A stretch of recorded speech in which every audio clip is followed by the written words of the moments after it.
From LinkedIn News, I'm Leah Smart, host of Everyday Better, an award-winning podcast dedicated to personal development. Join me every week for captivating stories and research to find more fulfillment in your work and personal life. Listen to Everyday Better on the LinkedIn Podcast Network, Apple Podcasts, or wherever you get your podcasts.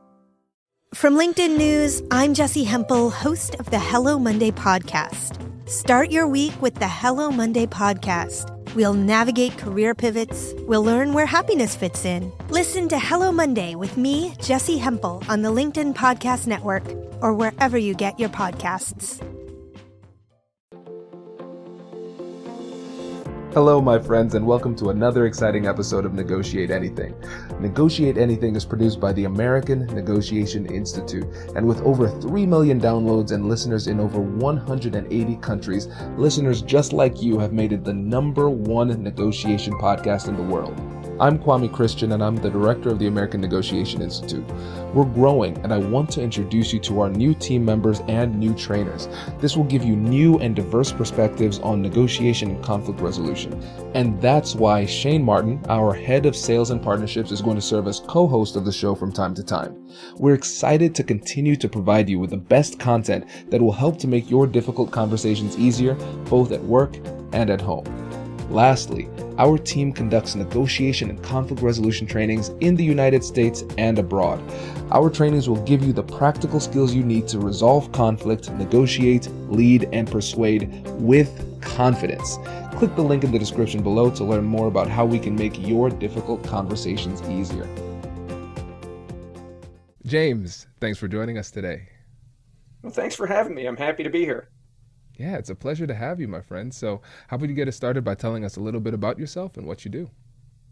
My name's James Ontra. I founded a company called Shufflrr, which is designed for presentation management to help global enterprises manage slide libraries and make presentations easier for the entire company.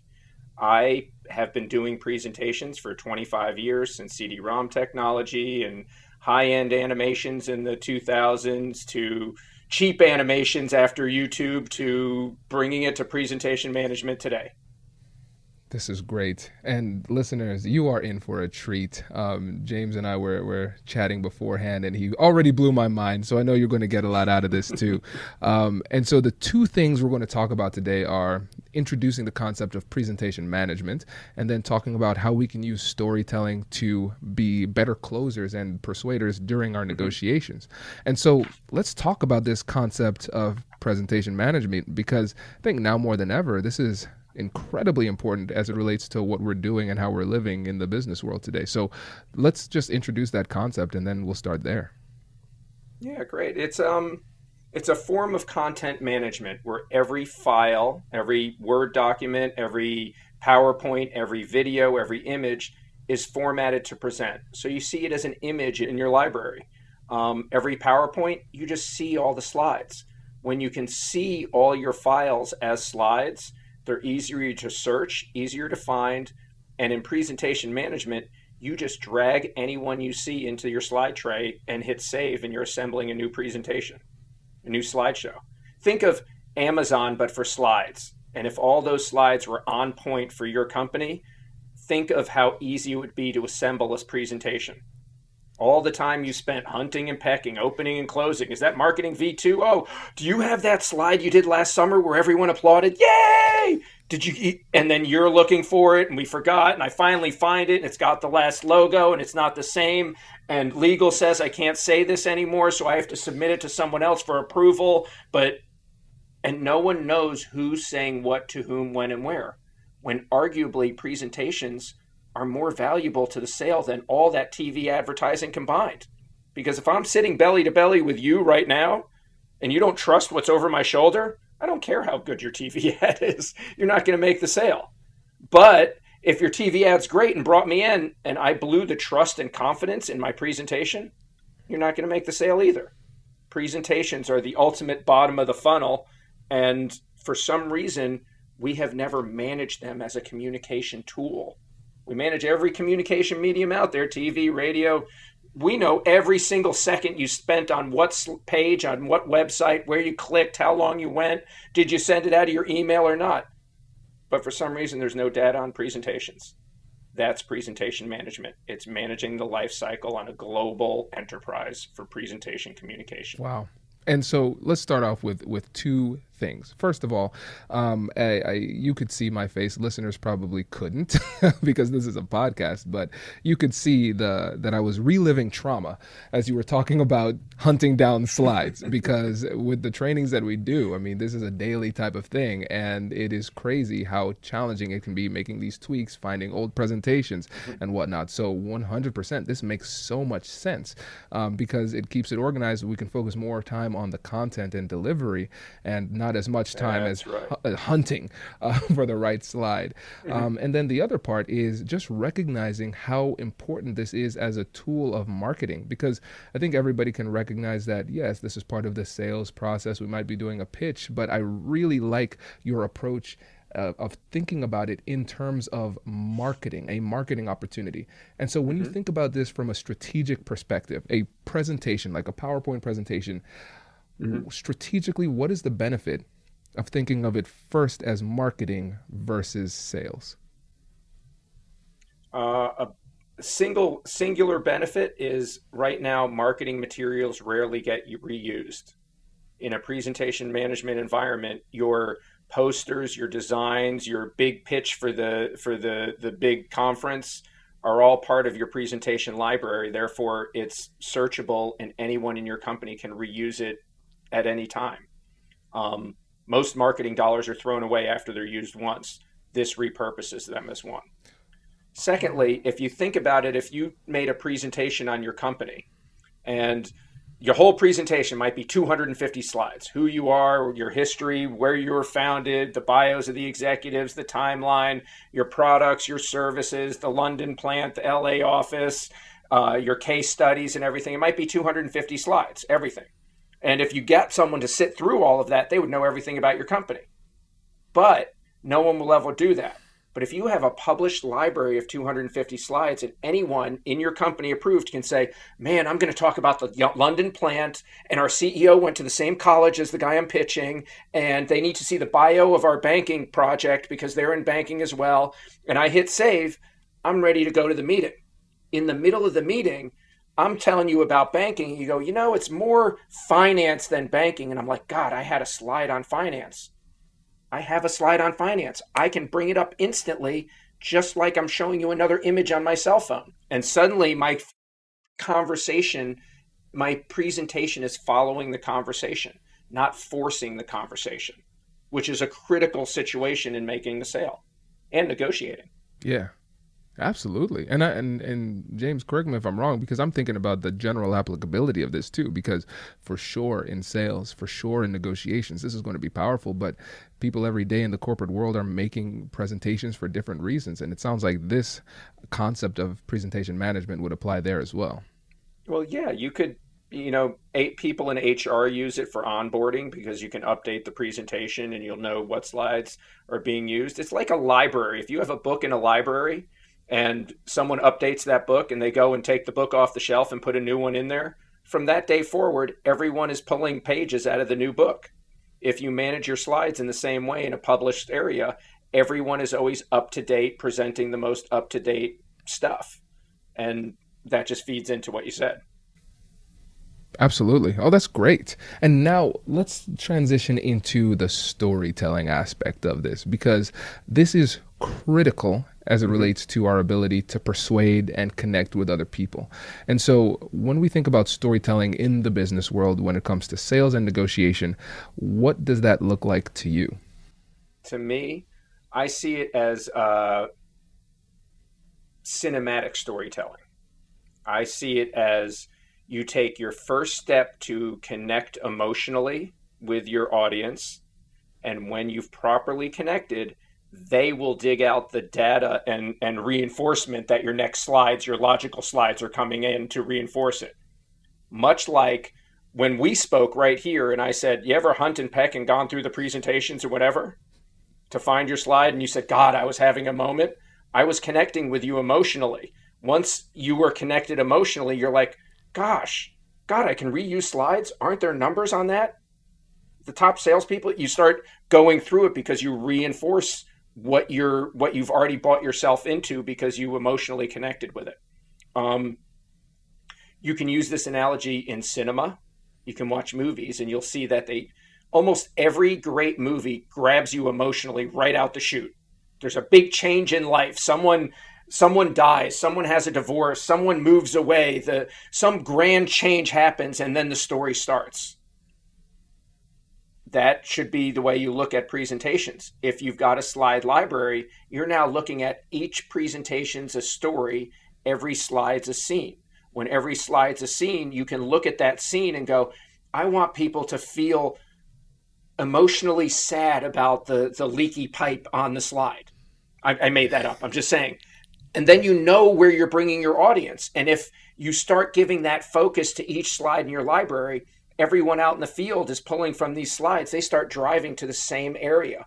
All the messaging's to the same horizon. You can shuffle up the slides into different stories, but it tells the same message. I'll give an example, like, who is it? Quentin Tarantino. We've seen Pulp Fiction, right? It starts in the middle, and then in the middle you're at the beginning, and then at the end you seem to loop around back to the beginning, and you're back to the middle, and then at the end you finally get to the start, right?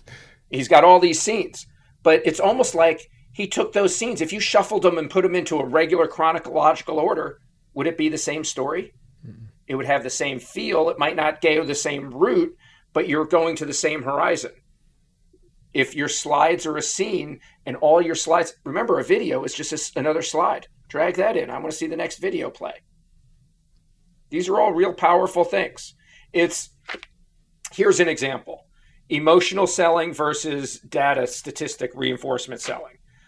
Early in my career, I worked on Olympic presentation right here. This is NBC sold all their Olympic advertising. They made a big buy on the Olympics for 8 years, and they used our system, and I was young at the company at the time.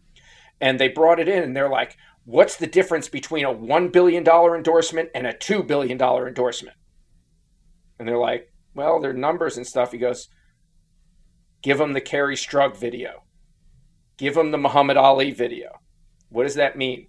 I can bring you through the Olympics and tell you that 1 million people are going to watch it, and they all buy Jaguars, and they eat Lay's potato chips and drink Coca-Cola. So your advertising is going to reach X amount of people, and I can do an equation and shoot you an invoice, and you can pay the bill. But if I play a video of Muhammad Ali lighting that torch, his hand shaking from Parkinson's, and you connect to the great athlete who fly like a butterfly and stung like a bee, but he's weak and weathered through humanity, lighting that torch, I've got you emotionally. Now you're looking at it as, wow, buying this sponsorship actually connects with an emotional events throughout history, and no one can touch that. That's worth $2 billion. Yeah. No, that's great. And James, one of the things that I like about this is the fact that we are incorporating emotions into this process, as we should, because the emotions are a critical element of all of the decisions that we make. And now a lot of people in sales and negotiation, in these difficult conversations, a lot of times they're afraid of leaning in to the emotionality that would serve them. And so let's talk about the distinction, because right now I think people could listen to this and say, intellectually speaking, hey, James, I get it. That makes sense. But a lot of times people cognitively understand it, but they still don't do it because there's some kind of block. And so for those people who are struggling to connect emotionally with their product or their service, the mission, vision, value of the company, or their clients or prospects, what advice would you give to them to help them overcome that and lean into the emotionality of these presentations? Does your company invest in professional development training? If you believe that your team would benefit from a negotiation workshop, all you need to do is go to our website, fill out the workshop request form, and then we'll set up a time to chat. These workshops are completely customizable, and we've done them all around the country. Negotiation and conflict resolution skills are beneficial across all professions, but they're especially useful in procurement, purchasing, sales, sourcing, and contract management. Our calendar is filling up quickly, and we even have some workshops scheduled for next year. If you think you might want one, I'd suggest reaching out soon so you don't miss out. Check out the link in the description to learn more. And now, back to the show.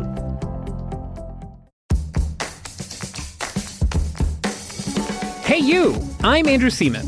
Do you want a new job? Or do you want to move forward in your career? Well, you should listen to my weekly show called Get Hired with Andrew Seaman. We talk about it all, and it's waiting for you, yes you, wherever you get your podcasts. Brace the rudders! Raise the sails! Raise the sails! Captain, an unidentified ship is approaching. Over. Roger. Wait, is that an enterprise sales solution? Reach sales professionals, not professional sailors. With LinkedIn ads, you can target the right people by industry, job title, and more. We'll even give you a $100 credit on your next campaign. Get started today at linkedin.com/marketer. Terms and conditions apply. I would say, think of the one slide that you want to move someone emotionally or to connect with them. Don't think of it as emotion because that might be too out there, but just connect. Something that you understand and I understand. What meme would represent it? If you made a meme to represent it, what would it be? Remember, the best memes, there's huge competition nowadays, and we've seen them out there. Everyone does it. But what it does is it causes a side and a counter side. It's usually something in culture that is a conflict, and they put them on the thing, and it causes debate. It causes discussion. It gets that emotion out onto the table. We can think about that meme. What is it? It's the lady yelling and the little cat sitting there in front of the plate of vegetables. And they put 100 different words there. And you know what I mean? But it represents so many different things. All that does is represent someone very emotional and someone going, a cat doesn't care. So, right? And they use it for 100 things. So think about your business. Think about what is that basic thing that would be a simple meme. Jot it down on a piece of paper. Maybe make a little image of it.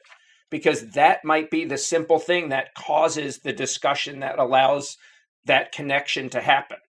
Once you do that, then you go into my product. It's, 100 times better than this one, and it costs 20 times less, and therefore you make money. That all becomes nuts and bolts after it. But if you don't connect with the understanding, it makes it difficult. Absolutely. Someone asked me the other day, they said, if you were at a plumbing conference, how would you do this?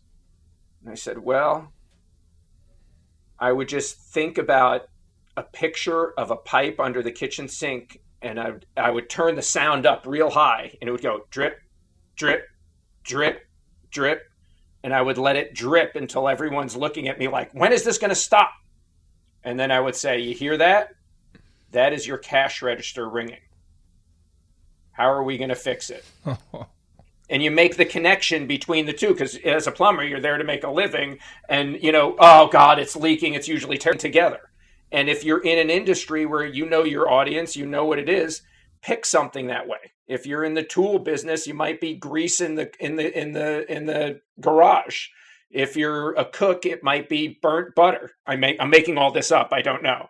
Do you know what I mean? If you can name any industry, If you're a lawyer, you could say it's crossing your T's and dotting your I's while covering your A's. That's what lawyers do. So it's that type of thing. So I like it. To sum that up, think of your own profession, and if you can make a single meme that shows off what's going on in your, that can create conversation, start with that. Make that your first slide. Yeah. I love that. And it sounds like a key element of this is simplicity too. Yes. And so now, again, we can overthink these things. So why is it that simplicity is so powerful when it comes to conveying these messages? People understand simplicity.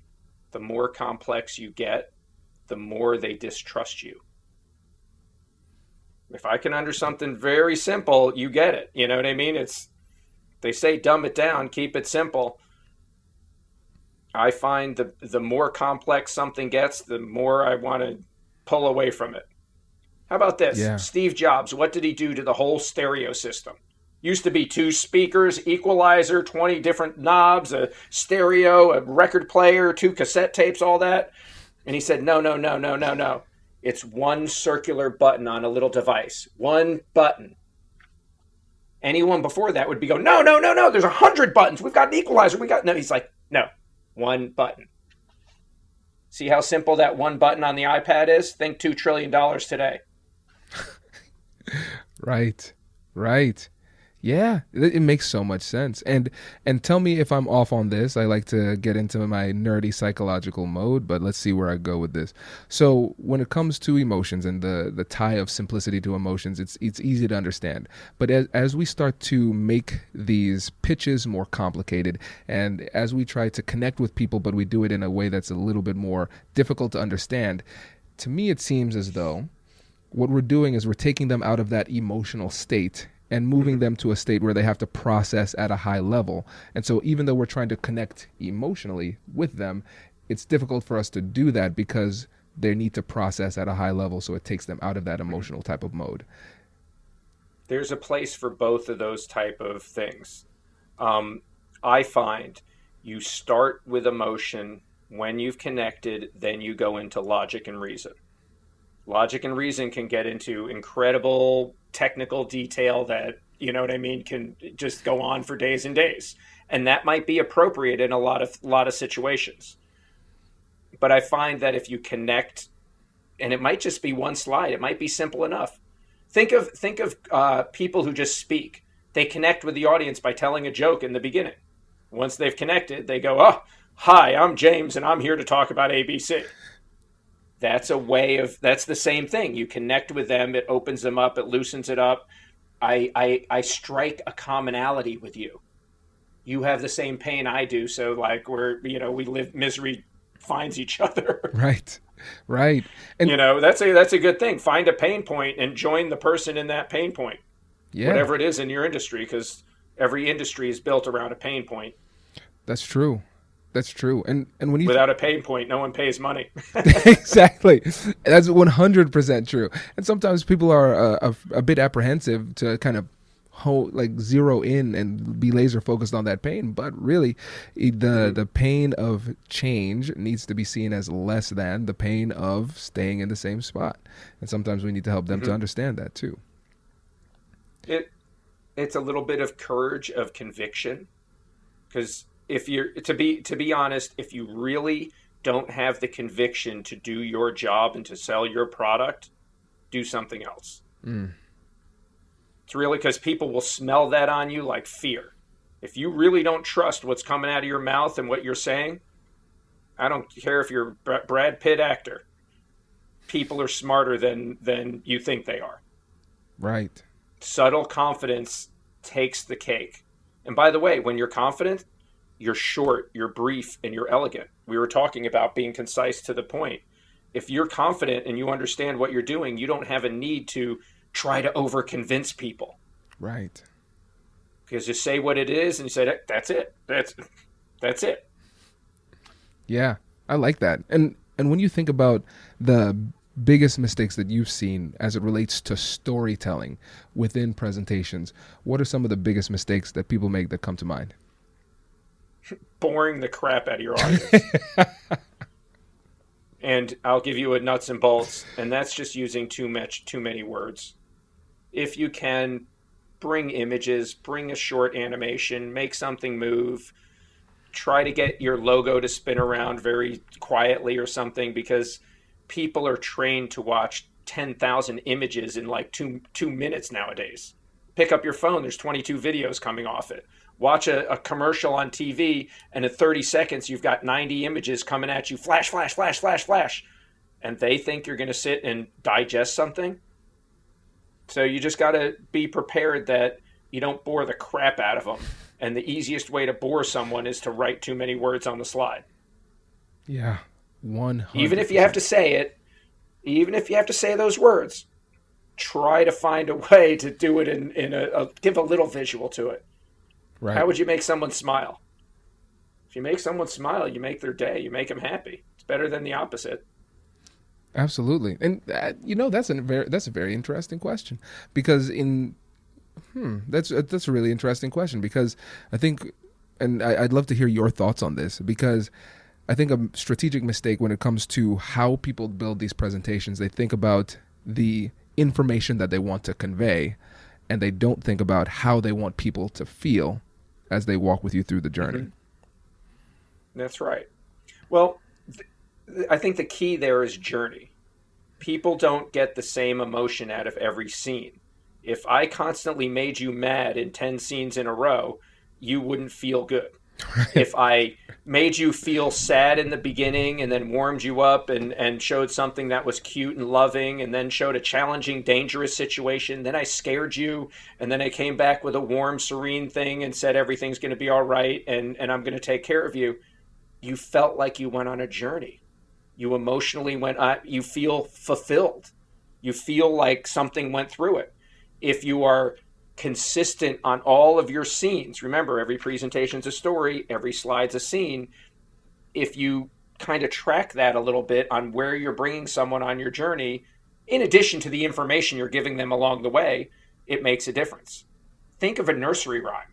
Almost every nursery rhyme is a form of a journey. And along the journey, Little Red Riding Hood finds the wolves. And then she finds grandma. You know what I mean? There's little lessons in each one of those stages of the journey. At one point, she's happy. She's being fed. Then she's scared and she gets away and survives. You know what I mean? Just everything that goes into it is about a journey, and each scene is emotion. Take it to the Hollywood level. Gee, Hollywood, do you think George Lucas would create a scene for Star Wars if he didn't know the emotion, the mood, the feel of every single character? How Luke Skywalker's going to walk on? Are you going to feel scared for him? Do you think he's going to get ambushed? Or is he coming on strong, ready to kill the next guy? Do you love Chewbacca? Do you think Chewbacca's just an idiot? Or do you think he really understands everyone out there and he's a loyal companion? You know what I mean? Every single component in a Hollywood movie is so thought about. The emotion. How would that person smell? What did they do when they grew up? Why does Harrison Ford have a slash in his lip? He's got a scar here. They put that in Indiana Jones. He did the whip, and he accidentally, when he's learned it, he went like this. It whipped his lip. He has a real scar on his lip from real life, but they made it into the movie, which made a little thing about him pulling the gun and taking his whip and getting it. It made it that much better because he learned it as a kid, because he whipped himself and you felt bad for him. Wow. Does that make sense? Yeah, that makes a lot of sense. There's so much intentionality, and the Yes. thing that I'm realizing. I mean, this is almost like an impromptu coaching session. So James, I appreciate this because it's helping me to realize the discrepancy between the elite level presentations and the presentations that we see every day in the business world. It's like they always say there are levels to this game. And what you're doing here is you're helping us to really be a lot more intentional about the journey that we're taking people on, and be more intentional about every slide must be calibrated and narrowly tailored to meet a specific goal. Yeah, we call it structured storytelling. If you structure your slide library in such a way that you know your slides and you considered it a publishing tool, then everyone telling stories from that slide library is more on point, more directed, and every presentation is towards the same horizon. And as time goes by, you start knowing this slide was used 85 times by our best salespeople. Maybe we should invest a better animation. Maybe we should make a short video for it, because it seems like they always close the deal while that slide is up. Or our worst salespeople always talk about the history of the company. Let's get talking about the benefits. That type of structured storytelling, and you only learn it once you've created a slide library for people to pull from. I love it. This is a perfect place for us to end, because it goes back to the value that you and your company bring to the market, which is very unique. So I appreciate you coming in and taking the time to share with us, James. We really appreciate it. And again, before you go, tell the listeners about the company and how they can work with you. Yeah. You can find us at shufflrr.com, SHUFFLRR. It's about presentation management and ensuring that everyone is singing off the same sheet of music. So if you have 25 people presenting on your behalf, or 2,500 or 25,000, you can keep them singing off the same sheet of music. If you want to know more, you can actually get my book at Amazon right now. It talks about presentation management and the strategy behind it, so you can implement it yourself, or come to our website and we'll help you out. Absolutely. And everybody, there will be links in the description below. James, really appreciate it. Thanks for coming and sharing your wisdom with us. Thank you, Kwame. Pleasure. Congratulations! You've just joined an elite club. By listening to a full episode, you're now officially on the Negotiate Anything team. So welcome aboard. What most team members do is they subscribe to the podcast because that allows them to automatically get the latest episodes of the show. The best things in life lie on the other side of difficult conversations. Keep learning, keep practicing, and keep getting better. Your relationships will improve, your career will soar, and you'll have the confidence you need to get the most out of these crucial conversations. Again, thank you for joining the team. We're excited to have you, and I will see you in the next episode. I'll catch you later.